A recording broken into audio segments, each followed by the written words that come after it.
This is the Foxhole Podcast. My next guest was a point guard at the University of Arizona. She is 5'7" and hails from Leon, Spain.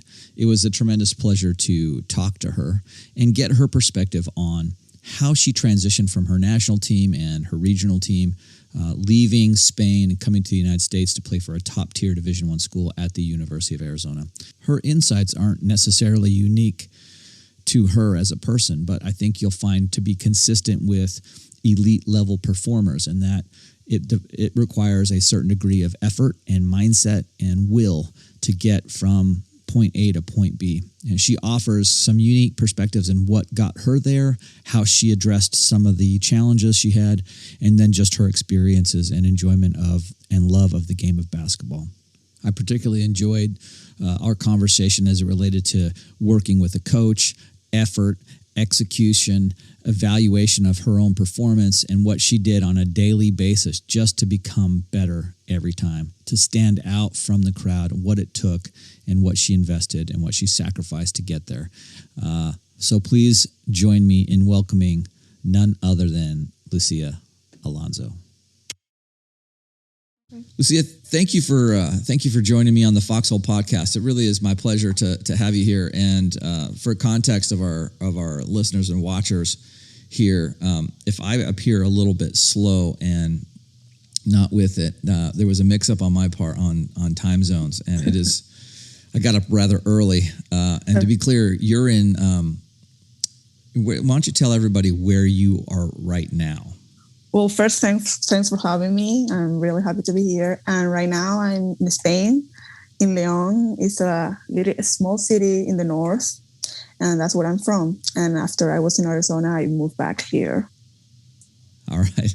Well, let's give a little context of, you mentioned being in Arizona. How was it that you got to the University of Arizona? And so for folks that are just kind of cluing in or maybe didn't read the intro, you're a former University of Arizona Wildcat basketball player. How did you end up there?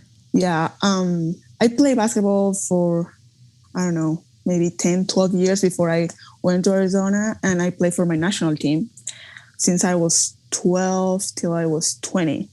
So during that time, we play a lot of tournaments, European championships, world championships, and I also played 3-on-3 a couple of times. When you go there are many agents and college coaches watching.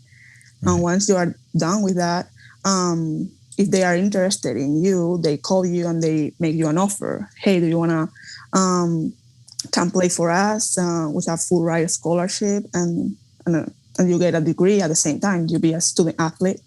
And I had different options, and then I chose Arizona. Well, that's a great school and a great place to be. I definitely absolutely love that university and love Tucson. I think it's a great city. It's a tremendous basketball city. Yes, sure. And the weather, amazing. Great. I love it. Yeah, it's sunny every day. I think every it rains. day. If it rains, it's sunny within 10 minutes of raining. So it's true. Yeah. It's a good climate.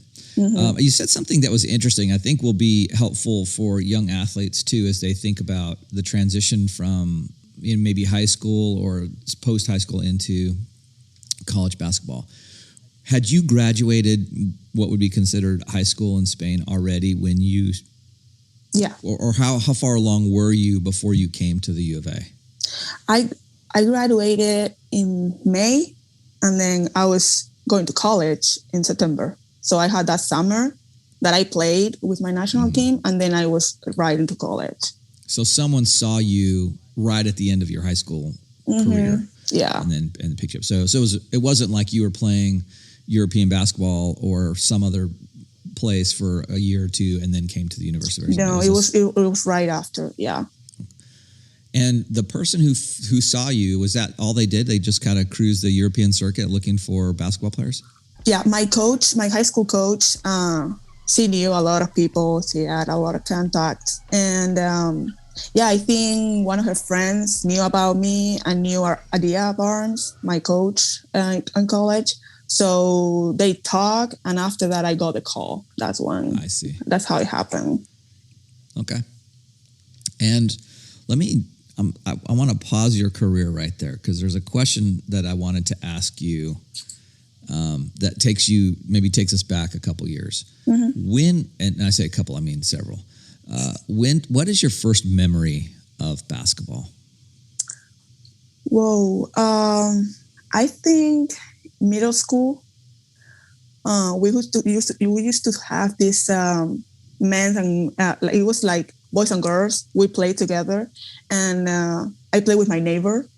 I think we were maybe 10 or 9, and we were the best players. And I remember playing with him in school, after school, and I remember that. And when I felt like, oh, this is something I might be good at. That was the first. I remember being with him and playing or warming up or something, and realizing like, wow, I like it. Like I might be good at it.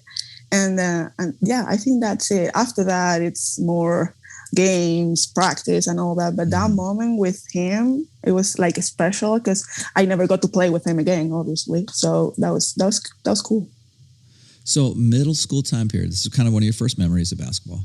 Yeah. And that also sounds like it was the time when you thought to yourself, I might be good at this. Yeah. And I like it too. I enjoy it. And and people were like, oh, you're good. So I started considering an option for me, because I always loved sports. My father was a soccer player, and I've been always involved with the sports, and I knew I wanted to do something. I didn't know what exactly. So I tried many things. I tried soccer, tennis. It didn't work out. And then I tried basketball. I was also the tallest in my class. I was the tallest. So everyone was like, you should try basketball. And I said, okay. And I did. And here we are. Here we are. Were there basketball teams in your school, or how did you start competing? I think in Spain is a little bit different, because I used to play school, like the school league, but outside of that, we have like private clubs, and that's when you get into one of those, and that's when you start competing against other teams in the nation and playing more important tournaments. So when I joined the club that I played my whole life in, that's when I started practicing more seriously, traveling, and starting to competing at a highest level. I think that is equivalent to, in the United States, what would be considered AAU or travel basketball, when it gets away from recreational kind of play into something more serious. And that was happening at middle school for you as well? Yeah, because I was playing with people who were 2-3 years older than me when I started. So I was the newbie and the little kid. But yeah. And you said you were one of the tallest kids, but surprisingly, yeah, I was. But tell people what position you ended up playing at the University of Arizona. Point guard and shooting guard, but mainly point guard. So right, yeah, and I'm 5'8", 5'7", 5'8". But I don't know. When I was in class, I was the tallest. But then in the national team, it was the same. I was the point guard and I was the shorter one. So when did you start to realize that you might have a knack for being a point guard or a shooting guard? I think when I started playing, maybe 2 years after I joined the club that I told you, my coach was hard, really hard. Probably she was the best coach I ever had, but she was hard. Yeah. And she taught me a lot and made me realize, she made me understand the game. She made me be able to control the game, the tempo, and that was when I realized that's what I want to do. I want to control. I want to know my teammates. I want to know what they have to do, what they usually do, where they should go. I want to read the other team's defense. So that's when I I realized I want to be a point guard. I want to make my team play. For me, it was never about points, which is important, obviously, but for me, it was more important to make the team play, so we are all on the same page. That's what it was for me. That's what I like about basketball. That's why I like to play with people who read the game, who understand the game, and that. I think also that made me a little bit maybe special in a way, because I think to stand up for other people, you have to have something. I don't know what it is, but you need something that makes you different for everybody else. And for me, it was that I like tactics. I like knowing my plays, knowing what the other team is doing, so I can do this and we can score. That's what I really like about basketball. Playing a little bit smart game. That was my thing, I think. Yeah. I think it's a good point that, and I had another guest on a couple of weeks ago, and we were talking about this differences between shooting guard and point guard. And I think you did a really good job of summing that up. And I think in youth sports, even at that middle school age, even into high school, there's a little bit of not the point guard and shooting guard mentality is sort of smashed together. And it's when people start thinking, as you described, like you're the pilot of the offense. You're the strategy thinker. You have to see the big picture, recognize what the defense is doing, because ultimately, at least from my perspective, a lot of what that point guard's trying to do is manipulate that defense into get the offense to manipulate defense into a way that gives you high percentage to score. Yeah, you're the extension of the coach. You're the coach on the court. If you think about it, that's why it's important you have a good relationship with your coach too, as a point guard, I think. Yeah, very good point. And I think sometimes that gets lost too is the scoring aspect, right? That for me, it's far more important that the point guard be the pilot than it is them to be a primary scorer, right? To be able to see what's happening. And it even gets to this aspect of, hey, just recognize what's happening on the court. Maybe you've made a couple trips down the court and haven't scored, and the opposing team has come down and scored twice, and now, a minute and a half, 2 minutes has passed. They've put up 4 or 6 points, and we've put up 0. It's incumbent to have a smart point guard who can recognize that as an extension of the coach and go, okay, listen, guys, we have to score here. We can't go 2 minutes without points. Just recognizing what's happening there, because before you know it, you find yourself 15 points in the hole. Yeah, definitely. What were the primary things you started to do to make yourself a better basketball player? You recognize, hey, I'm maybe good at this point guard thing. What did you start to do to improve those skills? I usually do extra. You have to work extra. It doesn't matter what positions you play. You gotta get to work and work on your game, because that's gonna help the team at the end of the day. But for me, it was really important to be able to read situations. So I used to do a lot of on balls with different kind of defense. They chase me, so I can pull up. Then they go third, we repick. Or I can shoot behind the screen. Doing all those kind of readings, it was very helpful for me. So I was able to recognize it in the game almost in an instant. And also I did a lot of shooting. I always was a pretty good shooter. I had good percentages. And also being able to select which shots are good shots and which shots are not good, shots that you should be taking. And I think that's really important. And for me, it was the rebound, something that I had to work on a lot, because I always, as a point guard, I always run back, to prepare for defense, but actually going to the offense, the rebound, it was hard for me. I always forgot about it. So it was something that I had to make a conscious effort to correct. Yeah, that's a challenge, especially for a point guard who might be the safety as well for defense. If you're crashing the board and you've got a good transition team, you got to play both sides of that. Someone that can go get the board, but protect that cherry pick or a strong transition. Exactly. On a transition team.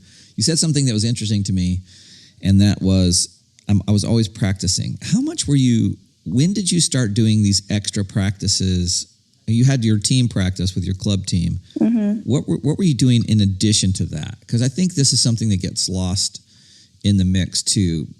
People end up, youth will end up on a travel team. And I think they're passionate about the sport, but they may not recognize yet, hey, you said to stand out, to be better, I have to continually work on my own. There's these individual. Were you doing that in middle school already, or when did that start? It was more in high school, because middle school, practice was enough for me. So in high school, it was when I said, okay, do you want to be the best that you can be? You gotta work. If you want to be elite, you want to be top, you gotta work, and you gotta work extra, and you gotta go outside of practice. And for me, it was because I had class from 8 a.m. to 2 p.m. And then I went home, had lunch, and after that, I went to the gym. I did a little bit of weights and weightlifting, and then I put shot for like 45 minutes, or maybe dribble. I used to do both things. And then at 9 to 11 p.m., that was practice time with my team. So I had to study in between. So you got to be able to organize and manage your time. It's doable. It's hard. It's not for everybody. That's the thing. If you want it, you gotta do it. And it is hard. You're tired, and most of the time you are not motivated. Most of the time I don't want to do it, but you have to do it. That's when discipline comes in, and it will pay off. That's how it is. How did you remind yourself that discipline, that to the point of, I don't want to do this. I don't want to have to, it's so comfortable in my house. I don't want to go to the gym. Yeah. That daily reminder just to do something, right? So for my team, a lot of times I call it the 1%. I just say, just be 1% better every day. Mm-hmm. We used to say one more push-up, one more sprint, one more shot. It was a one more. Yeah. Yes. That's just one extra thing, right? And those extra things add up over time. Yeah. Yeah. That consistency. What were you doing to remind yourself, or to help motivate yourself? Hey, I want this. Was it a thing where you were saying, I really want this, and so this is what it takes? Or were you doing something else? Did you have written down goals that you tried to accomplish every day? For me, it was a lot about routine. I like my routine, and I know I have to do it. And if I skip something, then it's not complete. So I write down my schedule every day, what I have to do, the frame that I have to do, and then I check. And for me, it was that routine kept me consistent, and also thinking nobody's coming to tell you go do it. Nobody's coming to push you, to tell you go to EM, go work out, go study. You have to live for you. Of course, you're seeing your goal at the end, but for me to feel achieved at the end of the day, to go to bed and saying, okay, I did my work. I did what I had to do. It's done. And tomorrow's another day. That's what I did, and not thinking about it a lot. Just going and doing, just starting, like getting out of the house, changing your clothes and putting workout clothes. That helps, and then just keep going with your routine. That was it for me. Yeah, man, I think that idea of the routine is so key, right? It takes the mental gymnastics out of it, right? There's just this thing I do these 4 things every day, and I do them in this order, and I do them for this long. And the routine, another word I like to use for that is habit, right? The routine becomes a habit. And then you can habit stack, right? One thing you're already doing, you can add something to that thing that's already there. And then those, if it's dribbling, I dribble every day for this. Well, you're already there. So then just how about 100 shots? When you were working on your shooting, was there a specific routine you had, or did you try to get up a certain amount of shots, or what were you doing there? I used to do 5 spots, the corner, wing, center, corner. That for like, I used to do, I think it was 20 shots and you count how many you make. And then we used to do, I don't know if you know this, green light, red light. Yeah. I love that one. I used to love that one. Why don't you explain that? Because I know some schools do I'm implementing this next cycle in our group, but I can't have the traditional green light for all of my kids because it's not everyone can shoot 3-point shots, right? So did you guys have a set plan for that green light? Was it? We used to do 3 minutes. It was probably timed. Yeah, 3 minutes on the shot clock, and then you can start wherever you want. I usually start in the corner, and you have to score 2 in order to move, 2 in a row in order to move, and you can't shoot in the same position twice in a row, and you count. And when you score like 1, and then the second, that's 1, and then you move to the next position. You shoot, you score, you have 1 green light. And then you score the second one, that's 2. And if you miss the first one, it's red light. And I used to get like 26 or 27 in 3 minutes. It was my favorite exercise. Did you jump to a 4 minute and 3 shots after that? Or was that just the green light was the whole? No, the green light was it was only 2 shots, 3 minutes. Okay. And then did that then give you the green light for games? Yeah. To shoot? Yeah. I mean, I had really good percentages, and I usually make good decisions with the shots that I take. So my coach never told me don't shoot. Never. Like, I mean, she used to tell me you should shoot more. Like shoot the ball. Like sometimes I pass it and I shoot a shot, but I never. Yeah, I got the green light. We can say that. Yeah, this is something I'm working on right now with our team, that somewhere in their minds, they got this idea that I don't want them to shoot, right? That I just, because we do work on one, is there a better option when I should always face the basket to shoot? Is there a better, if someone's cutting underneath and they're all alone, we have a layup, then make the pass. Yeah. But it's this, we've taken on this mantra of catch, shoot, drive, dish, or pass. But I definitely want people to shoot more. And so I need to figure out the distance of those 5 spots for them and a time so that we can they can build some competency, and then I can start to tell them, yeah, you've got the green light for this, right? But right now, I just tell everybody, if you're inside the paint, inside the 3-point line, anywhere, and you're free, shoot the ball. Put it up. Can't score if you don't shoot it. That's true. Yeah. They're not going to make a basket you don't take. Yeah. Well, that's interesting. And so your shooting routine was based on that green light routine. Yeah. And then a lot of dribble, on balls too. And it was pretty much that. And then transition shots too. Anything. That was pretty much it. And then by myself, I used to go and just shoot. And also we did a lot of forum shooting with one hand and all that to make sure we follow through and all this at the beginning of practice. And but then it was just putting shots up. Mm-hmm.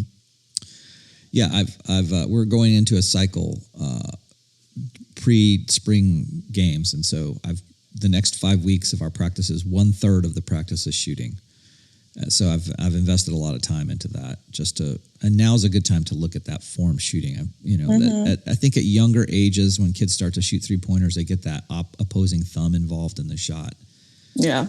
So correcting that with the one-handed shooting, I think's important. Of all the shooting things that you did, what was the most helpful to you in terms of your form? When I was young, I had this like with my elbow was the bend this way. Yeah. So my coach put something like, I think it was like something in between my arms, so it was straight instead of like that. So that was a challenge to correct because it was just my shot. It was just a little bit like that, but and that was hard for me. And then my feet.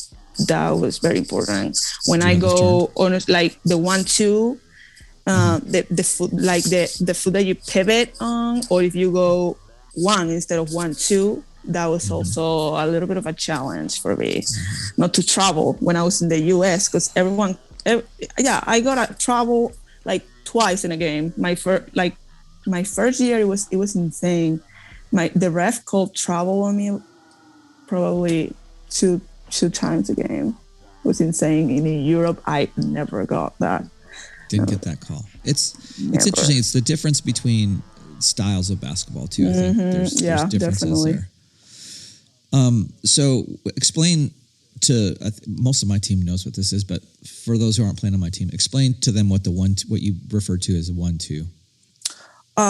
When I'm coming off screen, off ball, and I'm a shooter, so I'm ready to shoot. When I turn, it's like 1-2, and then you shoot instead of doing just one single jump. So I rather do 1-2 because it keeps me on balance. So my shot is usually better. But I have teammates that they go just 1 and it works for them too. But for me, it was the 1-2. It was really helpful, especially going right. It was way better for me, because going to left is a little bit more challenge, because I do the 1-2, but I do 1 right, 2 left. So it was. So you're still stepping with your right foot. Yeah. First. Yeah. So the way I teach that with our guys is inside foot, outside foot on the 1-2. So it's whatever it should be like that. It's inside, outside. But when I'm going left, I can't do it. So I have to do outside, inside, because it's my right. And you made a good point. In our shooting drills now, we're getting to this hop position, this one jump, if you will. And that's a little harder. And that's why I start with the 1-2, and the hop is a little harder for balance, for sure. Yeah. Right. Especially if your feet are close together and you're coming fast. If you don't have control of your body and you're coming fast off a screen and you hit that hop, you're going to be drifting one way or another when you're trying to put up that shot. And you have to bend your knees too if you are going to shoot it, because if not, you are going to be off balance. For me, it was really tough. Why don't you tell all the shooters and guards and anyone else who's just shooting how you catch the ball when you're ready to shoot it? As I think sometimes this gets lost. This detail, for me, this is one of the most important details of shooting. Is you just showed everyone how you had your hands. Your hands were already ready to catch the ball. Yeah, it had to be like right here, ready. So you have to. So you do the 1-2, bend your knees a little bit, and you are ready for it. You don't have to bring it down, bring it up. It has to be here and ready. Boom. Yeah. It has to be quick, because it's a split second. The advantage that you have is a second. You can waste your time moving the ball around. I have a piece of software where I can look at people's shots. We analyze a shot, and so the difference is, for most players, at least on my middle school team, the difference between catching it in that ready position, either the hop or the 1-2, where you're sitting in your cut, you're sitting down, ready to shoot, and your hands are in position. And the difference between that and catching it and then trying to get ready is about a half a second.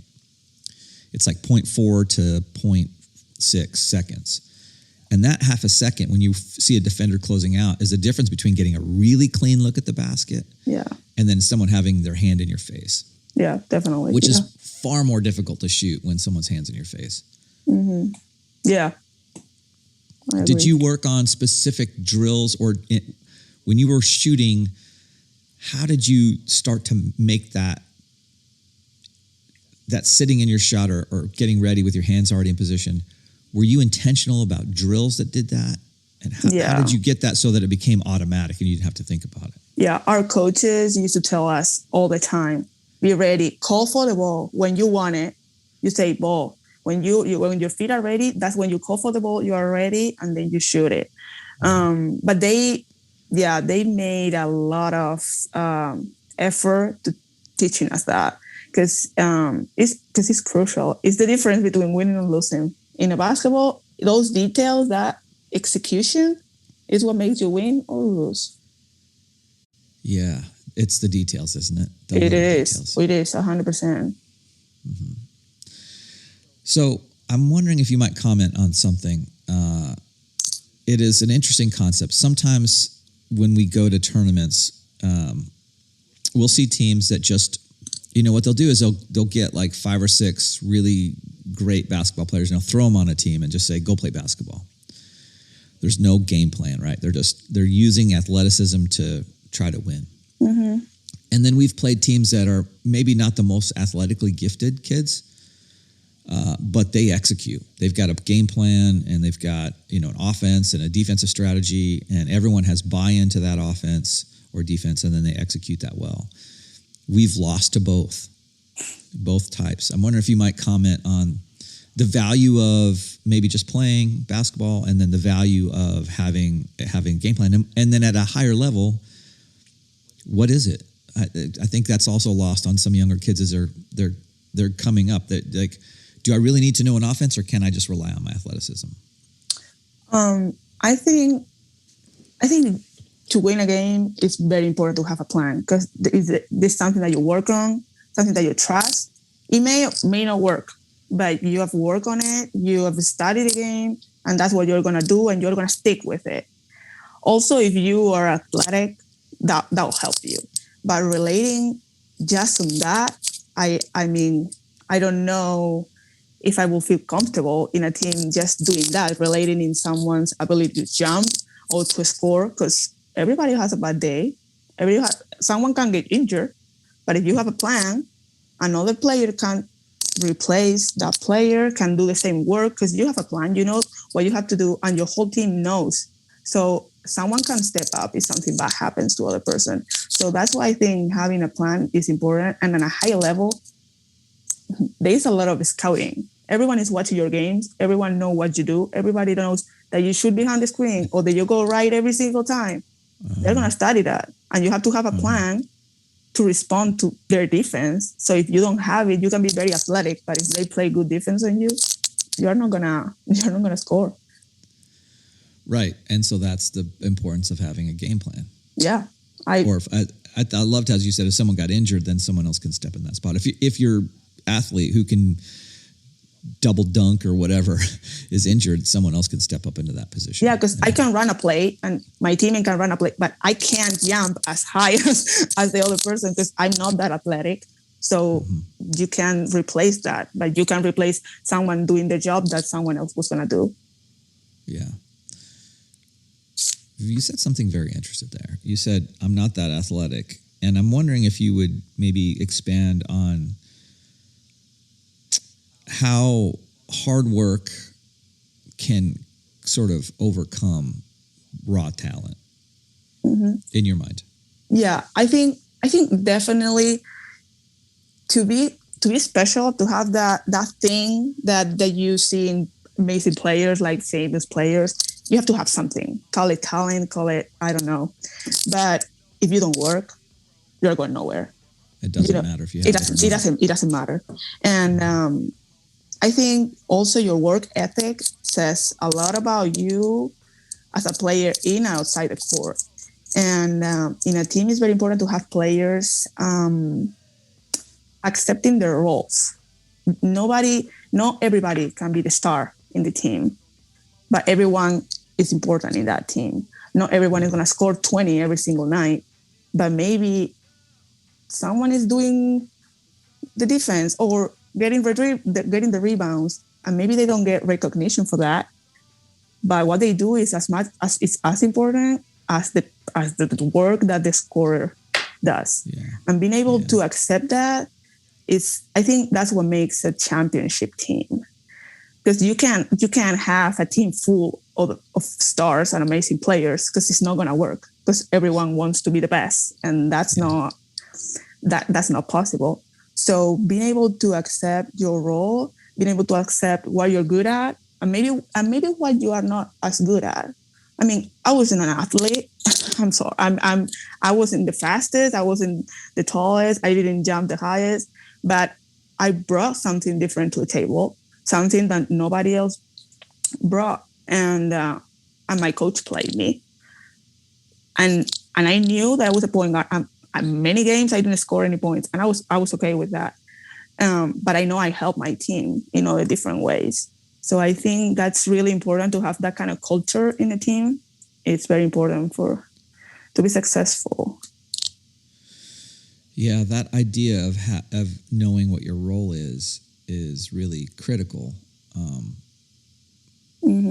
Especially when you are older and it becomes more of business, as I say, when winning becomes more important, when you need to reach these many wins to stay in the league or whatever it is, that's when it becomes more, that's when it stops being a hobby and it's more like a job, something that you gotta perform.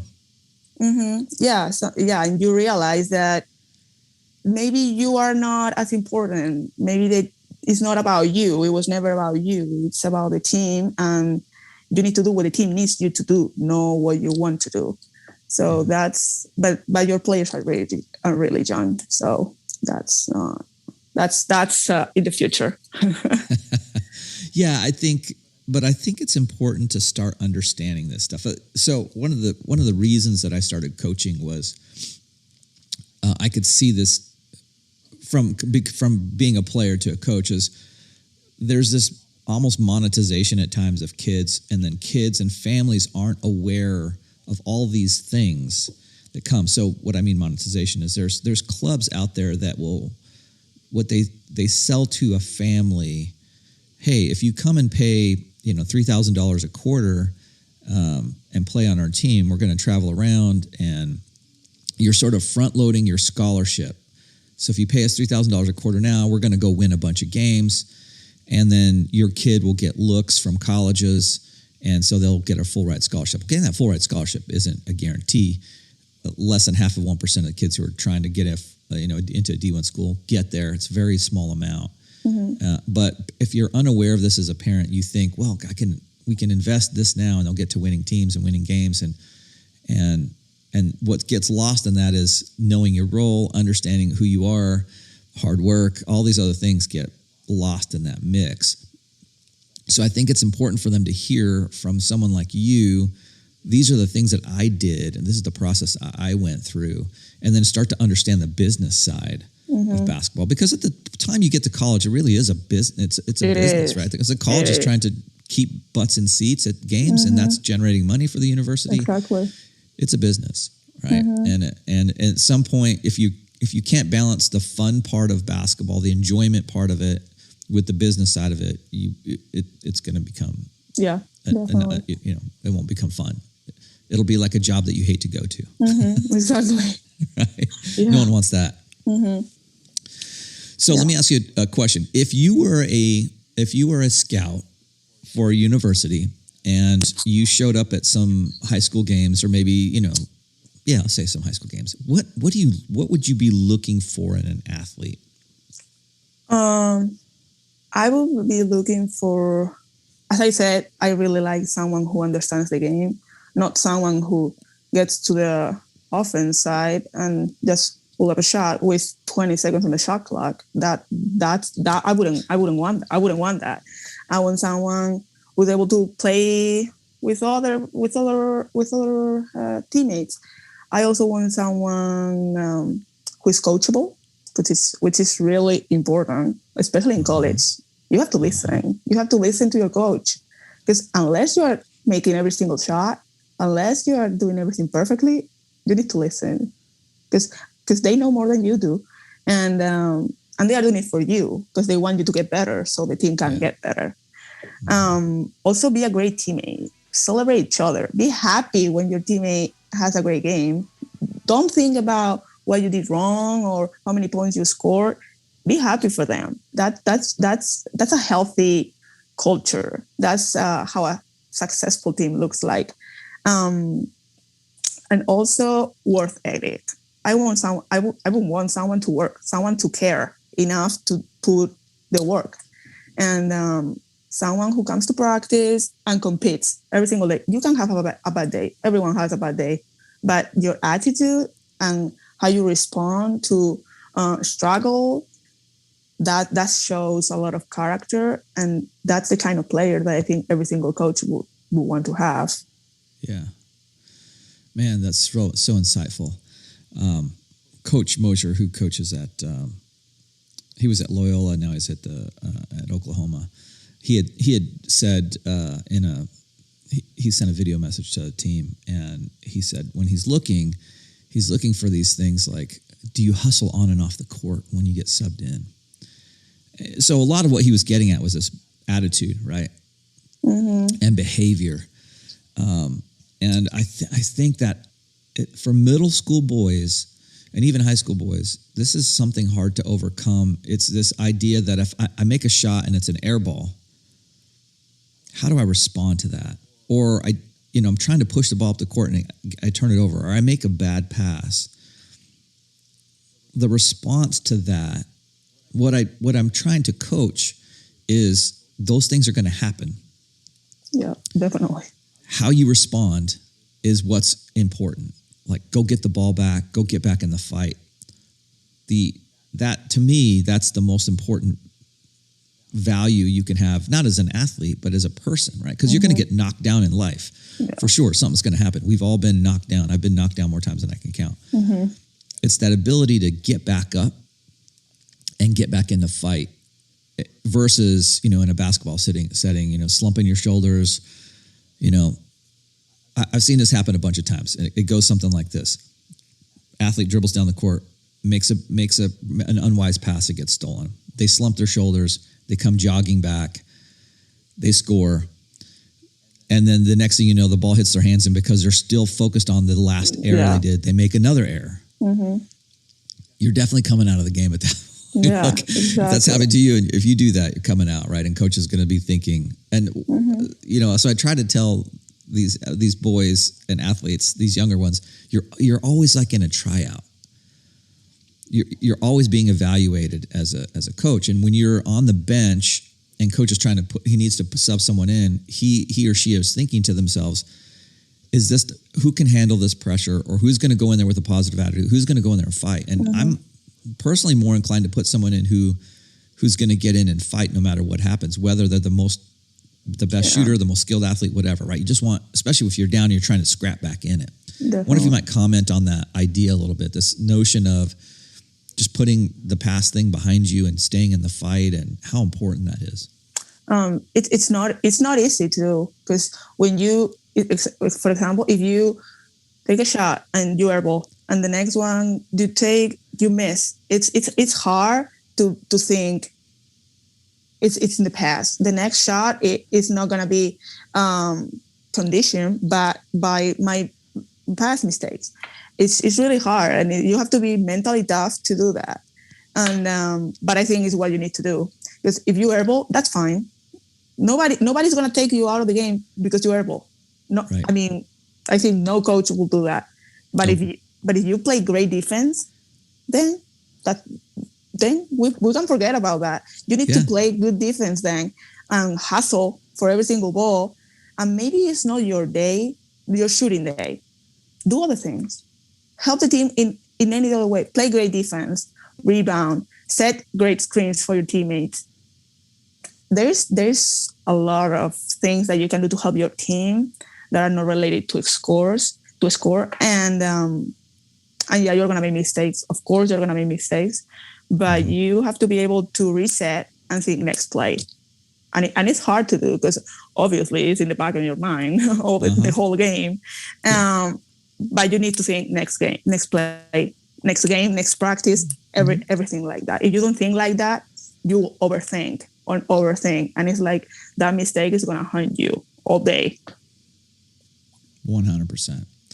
One of the things that I learned over time was, and I'm curious if you maybe have something that you do that's similar, is I start to preload the game. Like what could go wrong in a game? What could go right? Just to, not that I'm going to be able to predict everything, but I could start to then understand this, that I might shoot an air ball, right? And how am I going to respond to an air ball? So it's based on this notion that the best response is a planned response. Mm-hmm. So look, I might shoot an air ball. And if I do, if it happens, maybe someone gets a finger on it, or so I come off a screen, too fast, I'm out of balance, or whatever happens to be. How am I going to respond to that? So I start doing that in my the week or 2 weeks beforehand. I'm just always thinking about it, right? This happened. And I try and do it in my normal life too. I show up to pick up one of my kids from school and they're not there, right? There's a part of me that gets angry. Why aren't they here? Why didn't they show up? Oh. But if I start thinking about that, hey, okay, I'm going to get there and I'm in a hurry and they're not waiting outside like they're supposed to. What's my response going to be? When they get in the car, if I'm angry and barking at them, it's going to do any good. So I have to start then assuming like they might not be there. Well, what might be the reason? The reason might be they're talking to a teacher or there's some emergency that happened so how am I going to respond to that? It's important. It's the same thing for me with basketball. If I shoot an air ball, hey, the world's not over. I haven't lost anything, but I need to kind of, my response is hustle back as fast as I can. Mm-hmm. And I can fix that air ball if I get a steal. Yeah. So that's my mindset, right? Mm-hmm. And it's hard, I think, for younger athletes because they hear, it's like the air ball and the block shot. If someone gets their shot blocked, the life goes out of them, right? Yeah. And I love it when I see that because I'm like, okay, now you've got someone who's going to leave their feet as a guard or someone penetrating. That guy leaves his feet or gal leaves her feet. The next time I go in the paint, there's a shot fake and I'm coming up right underneath that and I'm going to try and get a 3-point play here. Yeah, exactly. Did you ever have any strategies like that? I think that for me it was more about creating those scenarios to control my emotion, to control my reactions to it. Because I think keeping your emotions in check during the game makes a difference between great players and good players. Because when you are able to not let the pressure overpower you, when you are able to think clearly, even when you are in a close game or in something stressful, I think for me it was be able to see different outcomes. Maybe we lose, maybe we win, we do this, we do that. Thinking about all those things helped me to relax in a sense. That way, running plays like last second plays, those are pretty stressful and there's a lot of pressure there. Yes. But in being able to stay mentally focused on the game and keep your emotions on check, it will help you make the best decision. And being able to think about the possible outcomes, maybe are bad outcomes, and being able to handle them, it will help you in those moments in which your mind is racing. Yeah, I love that. Like you already anticipate. Like it could be any of these scenarios here, but then you have at least a mental game plan of how you might respond to that.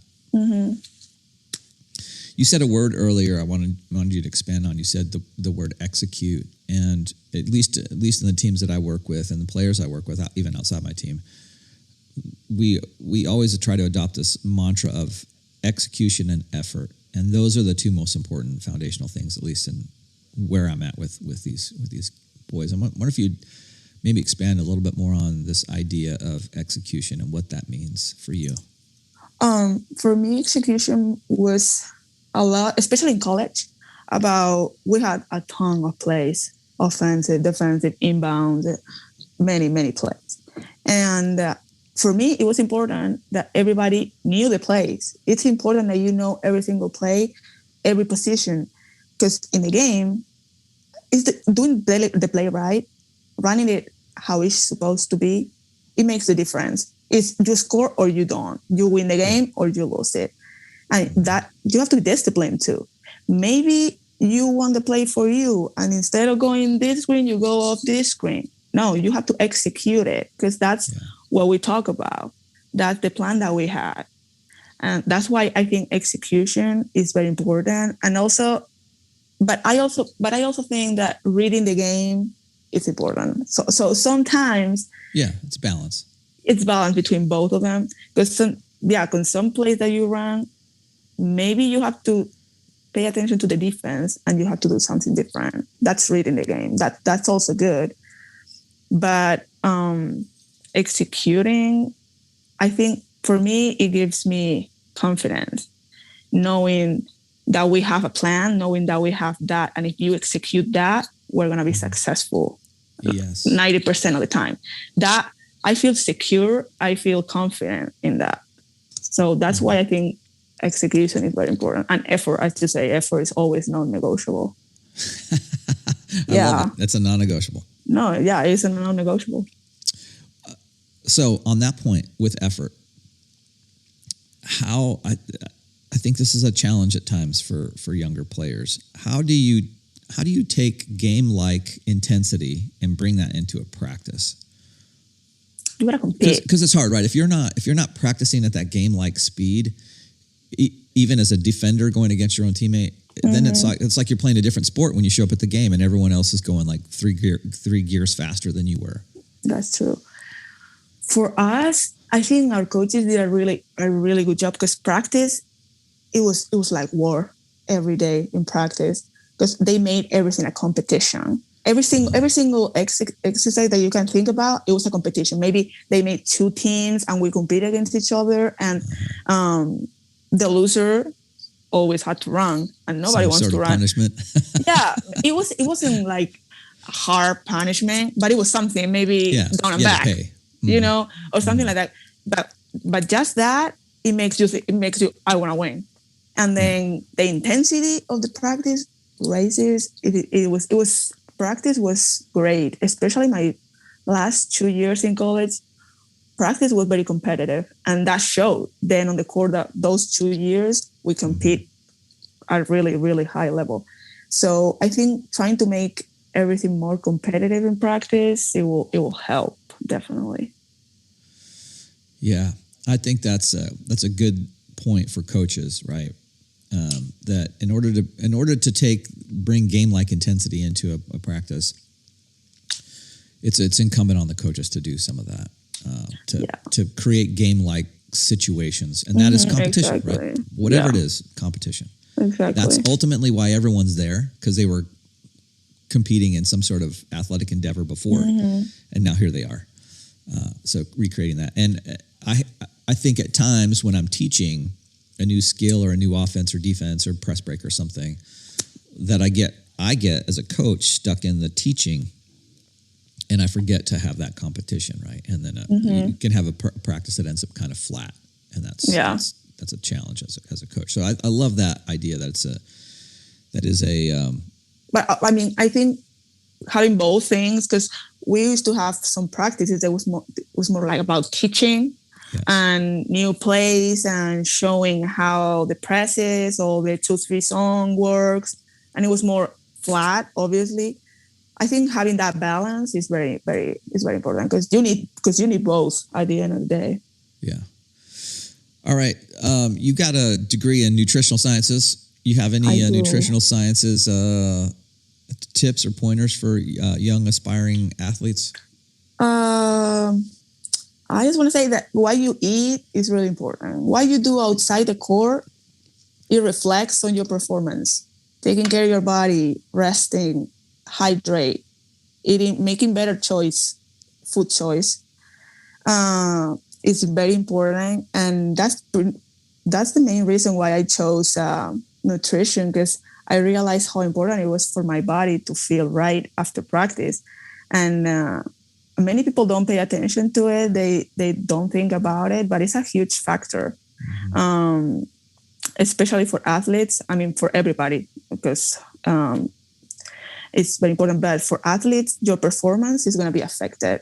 And for me, I try to make changes, and I saw results. So that kept me motivated to keep doing that. And now it's, as you said, now it's a habit that I have. In college, we had these team dinners and all that. I used to order always the same thing: some chicken, my veggies, broccoli, or something like that. Every single time that we went out, and one of my teammates, she was like, "Why are you always on a diet?" And I was like, "I'm not on a diet. That's how I eat. There's not a finish line for me. That's how my eating patterns are."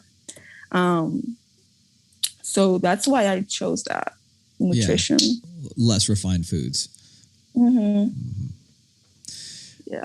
Maybe as we come to an end here, you could describe what it was like to play basketball at the University of Arizona in a program that has just tremendous history. The Lute Olson Stadium there, and the old gym. I'm sure you went in the old Bear Down gym. Yeah. Yeah. What that was like to play there. It was, especially because I'm from a different country and everything, the whole experience, it was life-changing. It was a challenge. I'm not going to lie. It was hard. There were ups and downs, but it was great. And playing in front of that crowd, it was amazing because the environment is, we used to say that it was our sixth man. It was great because you go to games and people are just sitting there and like maybe clapping if you're lucky, but they are involved in the game. They don't sit down. They don't sit down. And they stay after the game to talk to us, to get some pictures, or like we sign some posters or everything. They are so involved, and they care about the team, about us. And it was great. I missed that a lot, and it was a great crowd to play in front. Is there anything that I haven't asked you that you want to tell young players? Any advice you have, or just something that's on your heart that you want to share? Probably the thing that it was the hardest for me to understand and to learn is that what you produce on the court, it has nothing to do with your value outside of it. You are not less important because you don't score as much. You are not any less than any other member of the team, regardless of your abilities or your skills, or your basketball skills. Because it's really hard to picture when things don't go the way that you want them to go. Yeah. And you overthink a lot.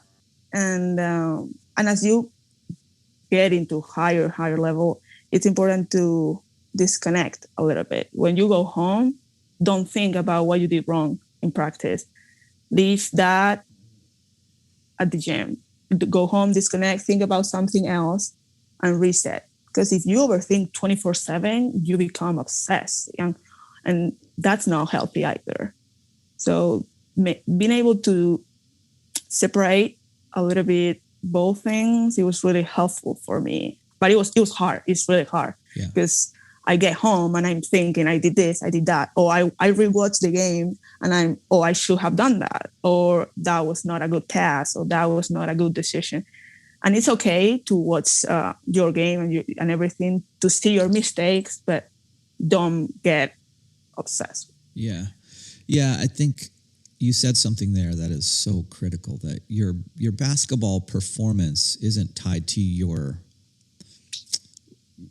who you are as a person, right? Exactly. Sometimes you're going to fail at something, and it doesn't mean, it's not the same thing. It's a performance. You're there for one single thing. It doesn't have a reflection on who you are as a person. And I think if you're true to who you are as a person, that's successful, right? I think ultimately that's what coaches are trying to do. They're trying to build better people, better athletes, and better people, and that a particular performance has nothing to do with your self-worth. Exactly. Even when you're successful on the court, that has nothing to do with your self-worth. Yeah. We've seen the opposite in pro athletics for a long time. These super, successful athletes, that doesn't mean they're great people. Right? Yeah. They might not be great people. It's not tied to your self-worth. And that's a hard thing to do, because it's really hard. I think people want to be liked in general. And so if they're successful on the court, they think, well, people are going to like me for that reason. Yeah. And as I tell all my kids, I feel like they're my children, and I love them no matter what. And that might be critical of their performance at times, but that doesn't change how I feel about them as people. Exactly. Yeah. And making them understand that is really, really important. Yeah. It's hard. I can say it a million times, but I know it's hard. It's hard to internalize that. And I think it's a good reminder that you have for them. Yeah. Last question It's for really, you really hard. is, what would you say helped get you to the place where you are? So for young athletes who are in that middle school time period, early high school, what are the things that the things that you can recommend for them to help them get to the next place, whether it's effort or execution or attitude or extra work? Because I think you said it. I think you said, "Hey, how to do all this extra work." And what I didn't ask you was, were you practicing with your club 5 days a week? So if someone who's not, like maybe they're just practicing 3 days a week in their travel, is it something they should be doing every day? That habit forming, like what's the thing? Or maybe there's a couple things that can help propel them to that next place. They really want it. They really like the sport. They want to play Division 1, 2, or 3. What's the thing or things that you can maybe suggest to them that they dial in on? I think doing something extra. Maybe that's it. Maybe one day you don't have practice, but you go for a little run or for a little walk. That's gonna help you recover. You're gonna feel better the next day. Or maybe today I'm gonna eat a little bit better. I'm gonna have, instead of have fish fries, I'm gonna have a little bit of salad or something. That's gonna help. It's the little things, they add up. And also, I said that before, but the routine, developing. I'm not saying that you have to be very strict with it, but maybe 3 things that you have to do in your day, and you make sure you do them every single day. That will help you to create those habits in the future. Because in college you're gonna need it. Well, you're gonna need it, or you're gonna die. Because if you are not able to stay consistent and disciplined, you are going nowhere. Yeah. And then with the effort, is maybe you're having a bad day. Maybe you have issues at home. Maybe you have a problem with your girlfriend or boyfriend. Whatever it is, when you get in the court, you leave that outside. You are here to work, to do your job, and you have to do it the best way you can. You have to. It's really hard, but our coach used to tell us that nobody cares about what happened to you. Nobody cares what's going on in your life. You need to show up, compete, and get the job done. Whatever it takes, get it done. And that was, I thought about it a lot, because sometimes you get your emotions get in the way. But being able to stay focused and consistent in that is going to help you a lot. And I think that the routine, doing one more every day, doing something more. I'm not saying huge changes overnight, but maybe something that at the end of the year, it will add up and it will make you a healthier athlete, better basketball player, and you are going to compete better. You are going to be more complete, and you are going to bring more things to the table. At the end of the day, coaches are looking for something that they haven't seen or they don't have in their team. They are looking for something special, and all those details and the small things that most people don't think that are important, they matter. And if you do them, that's going to make you special. I don't even want to say anything else after those very wise words. Thank you for coming on the Foxhole Podcast. If anyone wants to follow you on social media or anything like that, where's the best place for them to find you and kind of just keep up with what's going on in your life? Probably Instagram. Yeah. Lucia Alonso 4. That's it. I'll put a link to that on the show notes. Yeah. For them. And then what are you up to now? What's the future hold for you? I'm working, and I'm looking for.